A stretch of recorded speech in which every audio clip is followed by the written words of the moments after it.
معروف ادیب و قلمکار بشیر سدوزئی نے کہا کہ کشمیری تاریخ کے بدترین دور سے گزر رہے ہیں۔ اب ان کے پاس قابل متحرک اور باصلاحیت قیادت موجود نہیں۔ مسئلہ کشمیر دو ملکوں کے درمیان سرحدی تنازع نہیں، ایک قوم کی آزادی کا مسئلہ ہے۔ آزاد کشمیر کے عوام اور ڈائسپورا مسئلہ کشمیر سے اس طرح الگ ہو گئے جیسے یہ ان کا مسئلہ ہی نہیں۔ ماضی میں ہماری قیادت سے جو غلطیاں ہوئیں ان کا ازالہ کرنے کا وقت آ گیا۔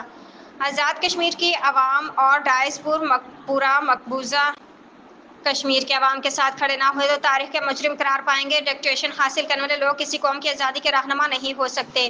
ان خیالات کا اظہار انہوں نے انگلینڈ کے شہر پیٹربرا میں مسئلہ کشمیر اور ممکنہ حل سیمینار سے خطاب کرتے ہوئے کیا۔